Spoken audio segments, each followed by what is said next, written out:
Bugün seninle gerçekten çok ilgini çekecek, böyle zihnini epey açacak bir konunun derinliklerine iniyoruz. Hoş geldin masamıza. Hoş bulduk. Gerçekten de masadaki belgeler çok heyecan verici. Yani 500 yıllık bir gizemi konuşacağız bugün. Aynen öyle. Şimdi sevgili dinleyici, sana şöyle bir sahne çizeyim. Düşünsene, 16. yüzyıldayız. Avrupa'dan iki farklı keşif gemisi yola çıkıyor. Haftalar süren o korkunç okyanus yolculuğunu bir hayal et. Hah, işte o yolculuğun sonunda yeni dünyaya, yani Amerika kıtasına ulaşıyorlar.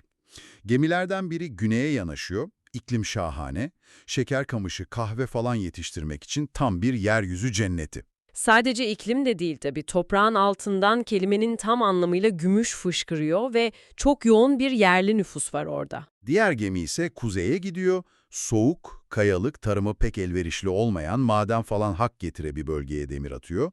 Nüfus da çok seyrek, yani kime sorsan o dönem, güneye gidenler yaşadı, kuzeye gidenler ise açlıktan kırılacak derdi. Kesinlikle mantık bunu söylüyor. Ki dönemin Avrupalı güçleri de tam olarak böyle düşünüyor. Kuzeyi böyle devasa bir hayal kırıklığı olarak görüyorlar. Ve yüzlerce yıl boyunca bu öngörü doğru çıkıyor aslında, değil mi? Yani elimizdeki tarihsel kayıtlara bakıyorum, 18. yüzyıla kadar Meksika veya Peru, Kuzey Amerika'daki o minik İngiliz kolonilerinden fersah fersah ileride. Çok net bir gerçek bu.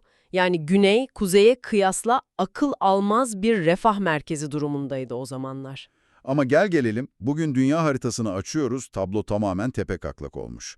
İşte bugünkü görevimiz de tam olarak bu devasa tarihi bulmacayı çözmek. Aynen.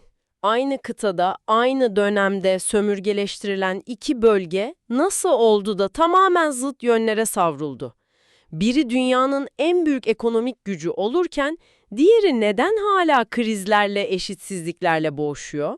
Masamızda tarihsel kayıtlar, Nobel ödüllü ekonomistlerin teorileri, kolonyal dönem mektupları ve modern vaka analizlerinden oluşan devasa bir belge yığını var ve bu hikaye sadece geçmişte kalmıyor. Tabii ki kalmıyor. Bugün devletlerin, toplumların veya şirketlerin nasıl zenginleştiğini ya da neden fakirleştiğini anlamak için bu süreci incelemek zorundayız. Laboratuvarımız burası yani. O zaman bugünü anlamak için o ilk gemilerin karaya yanaştığı güne, o topraklara dönelim, yani doğanın, coğrafyanın onlara ilk başta dağıttığı kartlara bakmamız lazım. Ekonomistlerin deyimiyle faktör donanımlarına bakıyoruz burada. Güney Amerika'nın iklimi, dünya pazarında altın değerinde olan o şeker ve kahve gibi ürünleri yetiştirmeye çok uygundu. Devasa plantasyonlar kurabiliyordunuz. Üstelik yerli nüfus da cabası. Yani İspanyollar oraya gittiğinde zaten tıkır tıkır işleyen, vergi sistemleri olan Aztekler ve İnkalarla karşılaştılar. Hah, tam da o yüzden sistemi sıfırdan kurmadılar, hazır haraç ağlarının en tepesine kendilerini yerleştirdiler. Buna da encomienda sistemi dediler. İnanılmaz bir sömürü çarkı. Belgelere bakıyorum, ünlü Potosi gümüş madeni var mesela.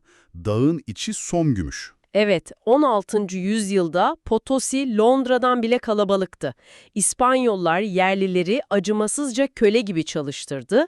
Çıkan servet doğrudan Avrupa'nın kasasına aktı. Kuzey Amerika ise tam tersi. Yani şeker yetiştiremezsin, gümüş yok. Yerli nüfus seyrek ve merkezi bir yapıları da yok. O yüzden İngiliz sömürgeciler hayatta kalmak için kendi emeklerini ortaya koymak, küçük çiftlikler kurmak zorundaydılar. Ya bu bana neyi hatırlattı biliyor musun? Bildiğimiz Monopoly oyunu gibi bu. Nasıl yani? Biraz açsana. Seninle masaya oturuyoruz ama sen oyuna doğuştan en pahalı mülklerle, hazır otellerle falan başlıyorsun. Benim elimde ise sadece boş arsalar var. Hı Yani hı. kurallar daha zarı atmadan toprağın yapısıyla belirlenmiş. Ben hayatta kalmak için tuğla tuğla inşa etmek zorundayım. Sen ise sadece o devasa otellerinden gelen rantı topluyorsun. Kusursuz bir örnek. Ve işin en büyüleyici ironisine biliyor musun? Senin o dezavantajlı görünen boş arsaların aslında Kuzey Amerika'nın kurtuluşu oldu. Cidden mi? Nasıl yani? Çünkü o büyük plantasyonlar devasa iş gücüne ihtiyaç duyuyordu. Yerliler tükenince Afrika'dan milyonlarca köle getirdiler. Bu doğuştan gelen avantaj eşi benzeri görülmemiş bir servet eşitsizliğine yol açtı. Zenginlik topraktan fışkırıyor ama sadece %1'lik bir kesimin cebine giriyor yani. Aynen öyle.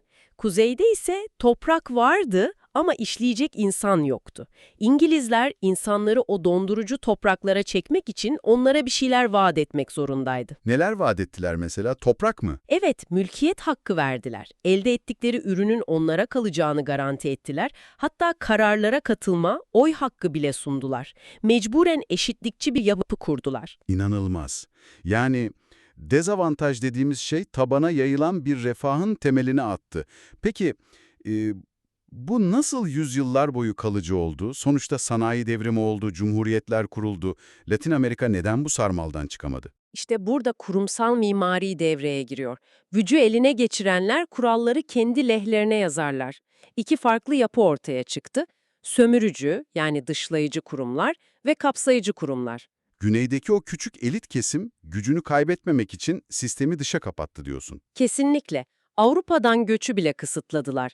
Yeni hırslı ortaklar istemiyorlardı.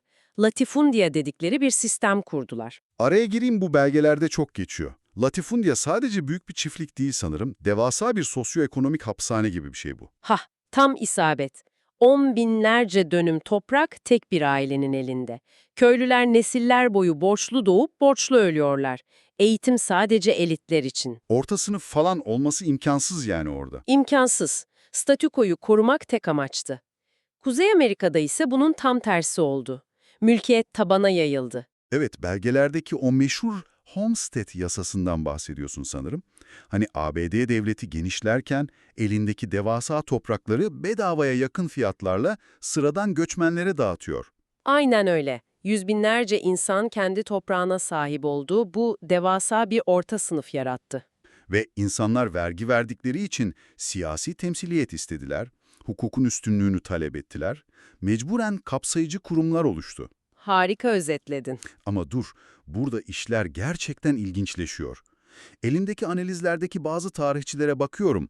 İngilizlerin aslında o kadar da iyi kalpli, demokrat sömürgeciler olmadığını söylüyorlar. Orası çok kritik bir detay, evet. Yani mesela İngiliz Doğu Hindistan şirketinin Hindistan'da kar için milyonlarca insanı nasıl açlıktan öldürdüğünü biliyoruz. Öte yandan İspanyollar Meksika'da Harvard'dan bile önce şahane üniversiteler kurmuşlar. Yerlilerle evlenip melez bir kültür oluşturmuşlar. Biz çok demokratız diye değil.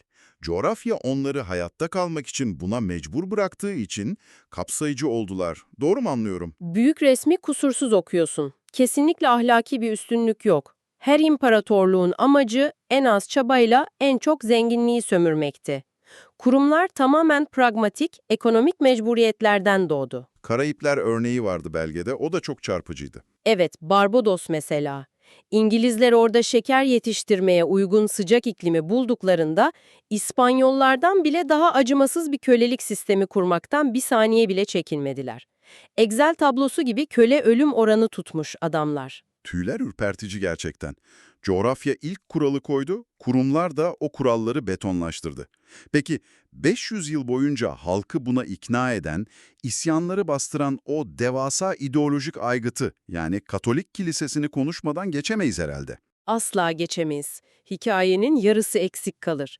İnsanlar kiliseyi sadece ruhani bir şey sanıyor ama Latin Amerika'da kilise tam bir ekonomik leviyatandı. Devletin yapması gereken her şeyi tek eline almışlardı. Evet, eğitim, hastaneler, yetimhaneler, her şey onların elinde. Dahası, kıtanın tek bankası onlardı. Evet, ipotek sistemi. Toprak sahibi nakde sıkışınca kiliseden borç alıyor, ödeyemeyince en verimli araziler kilisenin oluyor. Cizvitlerin Paragaya'da kurduğu o ütopyaları düşün. Yüz binlerce yerliyi yönetiyorlar. Kendi ordusu, kendi ekonomisi olan devlet içinde devlet yani. Roma İmparatorluğundan kalma bir gelenek aslında bu. Devlet veya kilise bireyden her zaman üstündür inancı. Kesinlikle. Bağımsızlık sonrasında bile elitler ayrıcalıklarını korumak için kiliseyle ittifak yaptı. Servet sadece ruhban sınıfı ve soylular arasında döndü durdu. Şunu Monument'a uyarlayalım istersen sevgili dinleyici. Sen o dönemde yaşayan parlak fikirleri olan bir girişimci olsan, karşında sadece vergi isteyen bir devlet yok ki. Gideceğin tek banka, eğitim alacağın tek kurum senin inançlarını yargılıyor. Sisteme uymazsan aforoz ediliyorsun. Her şeyini kaybedebilirsin. Bireysel inisiyatifin bu kadar boğulduğu, eleştirel düşüncenin anında cezalandırıldığı bir yerde sanayi devrimi falan yeşerebilir mi sence? İmkansız. İnsanlar yenilik yapmak için bir neden görmez ki. Mülkiyet hakları güvencede değil sonuçta. Aynen öyle. İcat çıkarsan bile elitler ona el koyar diye korkarsın. O yüzden eğitime de yatırım yapmadılar. Milyonların yeteneği kasten heba edildi. Zihinler sömürgeleştirilmiş yani. Neyse 20. yüzyıla atlayalım. 1930'ların büyük buhranı Latin Amerika için bir kırılma noktası oluyor. Uçurumu kapatmak için radikal bir karar alıyorlar. Evet, İthal ikameci sanayileşme politikası. Kısaca IS diyorlar buna. Artık dışarıdan, kuzeyden sanayi ürünü almak yok, kendi çeliğimizi, arabamızı kendimiz üreteceğiz dediler. Kulağa çok mantıklı ve gurur verici geliyor bu aslında. Dışa bağımlılığı bitirelim falan. Kağıt üzerinde harika. Gümrük duvarlarını gökyüzüne kadar çektiler, yabancı rekabeti bitirdiler. Devlet destekli devasa tekeller kurdular. Meksika'da, Brezilya'da. Başta işe yarar gibi de oluyor sanki, şehirler büyüyor falan. Evet ama o rüya çok kısa sürdü. Sistem inanılmaz bir verimsizliğe, yolsuzluğa ve teknolojik bir çöplüğe dönüştü. Ama neden? Yani korumacılık tek başına kötü bir şey mi? Kuzeyde, Batı Avrupa'da zamanında kendi endüstrilerini korumak için gümrük duvarları uyguladı. Latin Amerika'da neden faturayı halka kestiler ve battılar? Çünkü mesele gümrük duvarı değil, kurumların o sömürücü DNA'sıydı. Asya kaplanlarına bakalım, Güney Kore, Tayvan, onlar da korumacıydı. Ama Asya devletleri şirketlerine dedi ki, seni içeride korurum ama dışarıya, dünyaya satacak kalitede ürün yapacaksın, yoksa fişini çekerim. Yani ihracata zorladılar, küresel rekabete ittiler. Latin Amerika ne yaptı? Sadece kendi dar iç pazarına hapsetti şirketleri.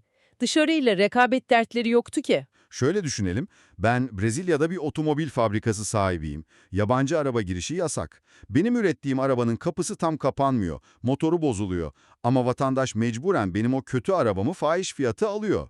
Doğru mu? Aynen öyle. Peki sen fabrika sahibi olarak Ar-Ge'ye, mühendise para harcar mısın bu durumda? Asla harcamam. Neden harcayayım ki? Zaten ürünümü satıyorum. Gider paramı politikacılara yedirir, o gümrük duvarlarının hep yüksek kalmasını sağlarım. Heh, ekonomide buna rant kollama diyoruz işte. Ürününü geliştirmek yerine devlet bağlantılarınla ayrıcalığını koruyorsun. Zihniyet aynı kolonyal dönemdeki gibi. Devlet aygıtıyla ayrıcalık korumak. Faturayı da hep o sıradana halk ödüyor. İnanılmaz gerçekten. O 500 yıl önce kurulan dışlayıcı kurumların zihniyeti, 20. yüzyılın o modern fabrikalarını bile içten içe çürütmüş yani.